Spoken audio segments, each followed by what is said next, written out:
இறையேசுவில் பிரியமான சகோதர சகோதரிகளே, தவக்காலத்தின் 5ஆம் ஞாயிறை இன்று நாம் சிறப்பிக்கின்றோம். இன்றைய இறை வார்த்தைகள் நம்மை ஆழமாக சிந்திக்க அழைக்கின்றது. இன்றைய முதல் வாசகத்தில் கடவுள் இஸ்ரேல் மக்களோடு ஒரு புதிய உடன்படிக்கை செய்வதை பார்க்கின்றோம்.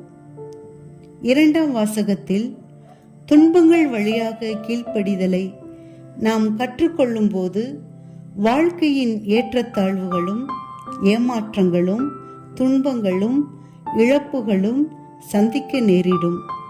அப்போதுதான் நாம் நிறைவுள்ளவராக வாழ முடியும் என்ற யதார்த்த நிலையோடு வாழ புனித பவுல் அழைப்பு விடுக்கின்றார்.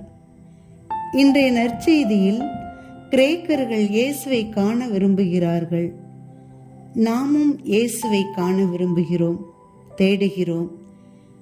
இந்த தேடுதல் எல்லோருக்கும் எப்போதும் இருக்கும். ஏரோது அரசன் குழந்தை இயேசுவை தேடினான். எதற்கு? கொலை செய்வதற்கு. சக்கேயு மரத்தில் ஏறி இயேசுவை தேடினார். எதற்கு? இயேசுவை காண்பதற்கு. 3 ஞானிகள் தேடிச் சென்றார்கள். எதற்கு? குழந்தை இயேசுவை வணங்க. இரத்த போக்குடைய பெண் இயேசுவை தேடிச் சென்றார். எதற்கு? குணம் பெற. ஆனால் இன்று அறிவு, படிப்பு, தத்துவம் நிறைந்த கிரேக்கர்கள் இயேசுவை காண விரும்புகிறார்கள்.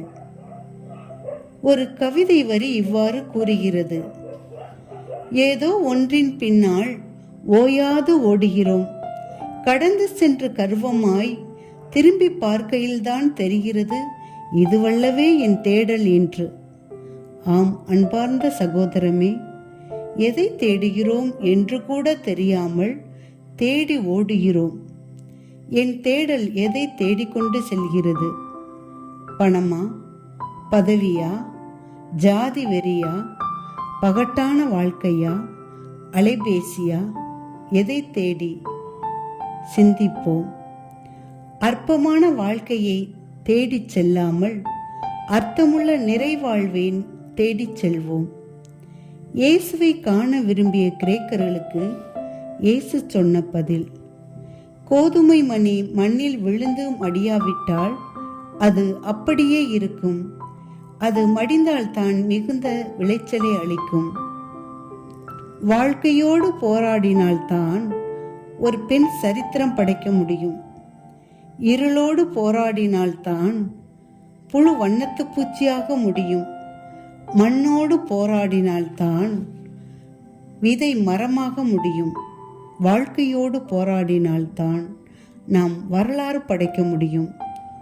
இயேசுவும் வாழ்க்கையோடு போராடி உயிர்ப்பு என்னும் வரலாற்றை படைத்தார். எனவே இந்த தவக்காலத்தில் நமது கோபம், ஆங்காரம், ஆணவம், தீச்செயல், பகை உணர்வு, மன்னிக்காத மனப்பான்மை அனைத்தையும் மண்ணில் புதைத்து கோதுமை மணியாக விருட்சம் எடுப்போம். புதிய வாழ்வு வாழ்வோம். ஆமேன்.